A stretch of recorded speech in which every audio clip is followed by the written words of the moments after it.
train screeched to a halt at a lonely wooden platform surrounded by endless prairie. Emma Hayes stepped off, clutching her carpetbag, her heart full of hope and fear. Dust swirled in the cold wind. She looked around, no welcoming smile, no waiting wagon, just tumbleweeds and silence. The station master tipped his hat. "Ma'am, train don't stop long here." "You sure this is your stop?" Emma checked her crumpled letter again. "Silver Creek," she murmured. "Says here." The man frowned. "This ain't Silver Creek, ma'am. That's 2 towns over." Her stomach dropped as the train whistled and pulled away. The world grew quiet as the last car disappeared into the horizon. Emma stood alone on the platform, her dress whipping in the wind. She'd traveled for weeks from Boston, answering an ad for a mail-order bride. A rancher named Thomas Grady was waiting to marry her. Or so she thought. Now she was stranded in the wrong town with no one expecting her, no money and nowhere to go. She took a shaky breath and started walking toward the cluster of old buildings ahead. The town of Clearwater was small, more dust than people.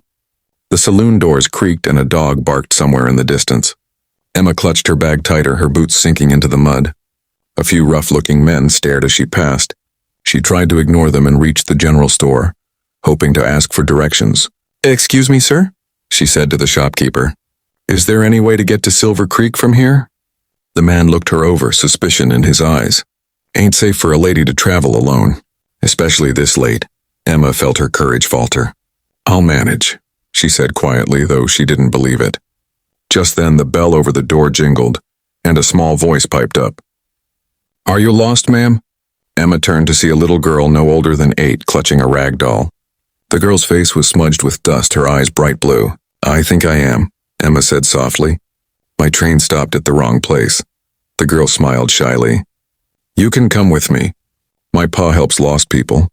Before Emma could answer, the child grabbed her hand. The girl led her down the dirt road to a modest ranch house on the edge of town. Fences stretched out to the horizon, the golden fields glowing in the setting sun. A tall man stepped off the porch as they approached, his hat low over his eyes. "Pa, she's lost," the girl said, holding Emma's hand tightly. The man's gaze softened when he saw the frightened woman before him. "Name's Jack Turner," he said. "You look like you've been through a storm." Emma hesitated. "Emma Hayes, I was supposed to meet my fiancé in Silver Creek, but I got off too soon." Jack's expression darkened. "Silver Creek's a long ride from here, and dangerous country between. You best stay the night. I got a spare room." Emma hesitated, pride and fear wrestling inside her, but the girl looked up with pleading eyes. "Please stay. I don't got no mama." Emma's heart broke at the innocence in her voice. She nodded gently. "Just for tonight." The child beamed. "I'm Lucy." And just like that, Emma found herself following them into a warm home that smelled of stew and hay. That night, as the wind howled outside, Emma sat by the fire, sewing a tear in Lucy's dress while the girl told stories about her pony. Jack watched from across the room, silent but kind. His eyes carried the weight of loss. "Lucy's mother?" Emma asked softly. He nodded. "Passed 2 winters ago."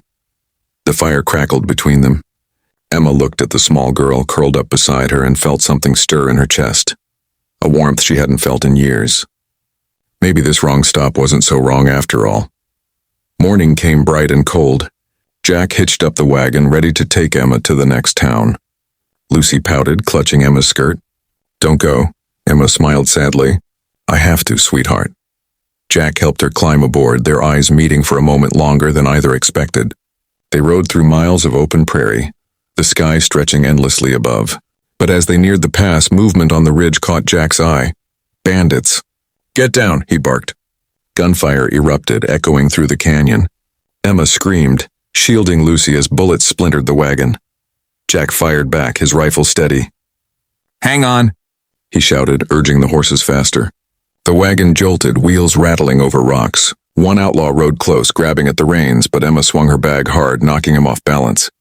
Jack took the shot, the man falling into the dust. After a brutal chase, the outlaws scattered into the hills. Silence returned, broken only by the ragged breath of the horses. Emma trembled, clutching Lucy to her chest. Jack turned, eyes fierce with worry. "You all right?" She nodded weakly, tears glistening. "You saved us." By dusk, they reached a small cabin Jack used for herding seasons.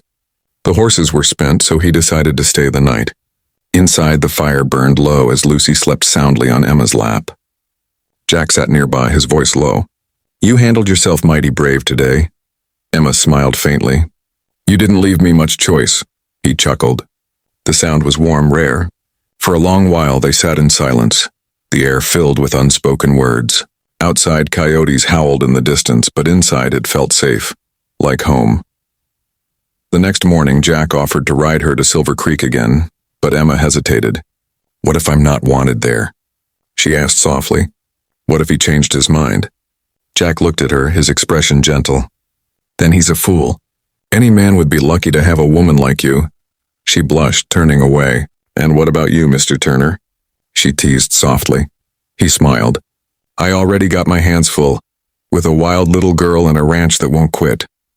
Still, his eyes told a different story. When they finally reached Silver Creek, Emma spotted the Grady Ranch. A man came out, but his face twisted in confusion. "Emma Hayes? You're 2 weeks late. I already took another bride." The words hit her like a slap. Jack's jaw clenched, anger flashing in his eyes. Emma swallowed hard, forcing a smile. "I see. Then I won't trouble you." They turned the wagon around in silence. The world felt heavy again, until Lucy reached out and squeezed her hand. "Told you belong with us." They returned to Clearwater as the sun sank over the prairie. Jack helped Emma down from the wagon, his hand lingering just a little too long. "You can stay here if you've a mind to," he said quietly. Emma looked at the little girl smiling up at her, then at the house glowing in the twilight. "I think I'd like that," she whispered. Lucy cheered, throwing her arms around her waist. Jack smiled, small, honest, and full of something he hadn't felt in years. Weeks passed and Emma became part of the ranch. She cooked, helped with the horses, taught Lucy her letters. Jack watched her laugh with his daughter, something inside him healing piece by piece. One evening, as the sun painted the sky gold, he approached her on the porch. "You ever think maybe that train stop wasn't a mistake?" he asked. Emma smiled softly. "No, I think it was the good Lord's way of setting me right." He nodded, taking her hand. "Then I reckon we were both meant to find you."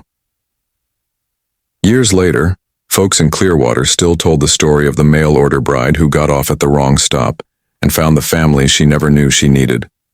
Emma and Jack married quietly the next spring, and Lucy danced barefoot in the grass, her laughter echoing across the open land. Together they built a life filled with warmth and kindness, a reminder that sometimes, even in the wildest places, fate knows exactly where to lead a lost heart home.